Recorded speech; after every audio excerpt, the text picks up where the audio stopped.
Welcome back to the beer table here on a beautiful sunny day in the Northwest. We are doing our California and Northwest Washington IPA comparison. I'm Tom. I'm Gary. I'm John. And I'm Alan. And today, what we've done is we've taken our top 3 IPAs from our list, the show you probably saw, our top 50 IPAs. And if you haven't, go see it. Yeah, go watch it. And we've kind of got a consensus top 3 from California. And what we've done is blind taste them against each other. Why did we do that, Gary? Well, we did that because in looking at beer reviews, we've noticed, first of all, that there are a lot more reviews of California beers than Washington beers. And it tends to get reviewers in other parts of the country only talking about California beers, about how great California IPAs and other beers are. So our sort of question was, well, okay, maybe they are good, but how do our beers hold up? And that's the main point that our group is reviewing beers, is to bring information on Northwest beers to you guys. So that's the question is, can our Northwest IPAs compare to California IPAs? And in that sense, since we had a regional bias, because we want our beers to measure up, but frankly, we did a blind tasting of 3 of the top California beers based on different beer review websites, and 3 of the Beer Table's favorite Northwest bottled beers. And what we found? Our palates vary. I mean, we found that all of these beers are fantastic. They all stand on their own.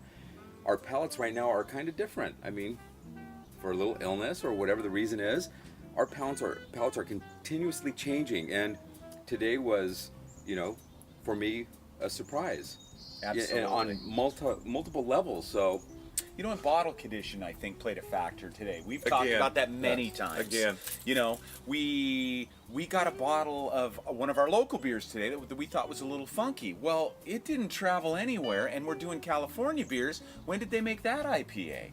So, again, bottle condition comes into play. So try to drink it on tap. So California, we did Ballast Point, we did AleSmith, we did Firestone Union Jacks from Washington, we did Boundary Pacific Bay. Northwest, because we've got Oregon in too. From Washington, we did Boundary Bay and Old School. In Oregon, we did Good Life Dissenter. Old Schoolhouse. What did I say? Yeah. Old School.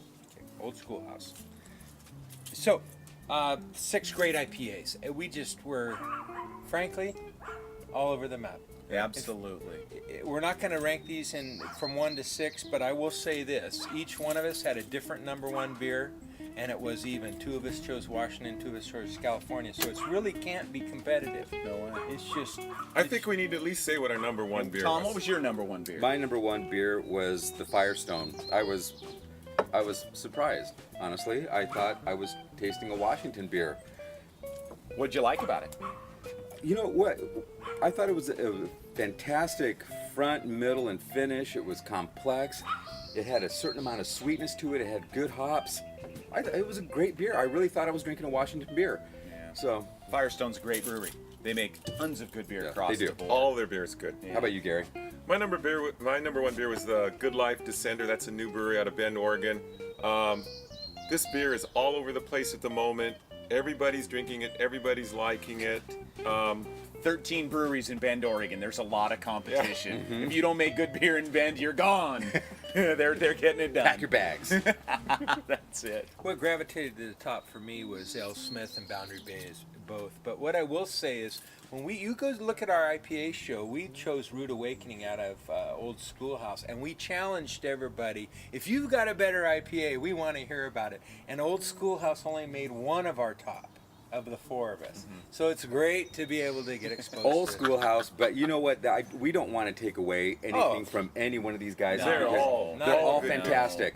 And there's something about Old Schoolhouse that just does it for me. So again, it rose up and it found its way to my palate, and I recognized it right away. But there's just something about that beer. I think it's the sweetness. I think, show in and show out. I'm a sucker for that. Personally, sweetness, as much beer. As I wanted a Washington wine to be my number 1 beer, wine. Sorry, beer. Winer. I'm okay with picking Firestone because this was totally subjective. And again, none of you guys picked Firestone, but it did the job for me. Gary, you got anything? No, just that all these beers are great. We chose these specific beers because they were available at the time. There are other beers that will rank with these easily. But yeah, to answer the question, no, there's not a big difference between the Northwest and California No, in terms of their IPAs. Also, in closing, these 6 beers are all fabulous beers. What was common in all 4 of us is that we were going, gosh, this is tough. Gosh, I'm having trouble. Gosh, I'm having trouble. Great beers. What's up for the next show? We, I think, are going to do the same thing with Imperial IPAs. And we're going to hit the road. We're going on a road trip. Yeah. Yeah, sign Why up for not? that. 4 breweries in one day.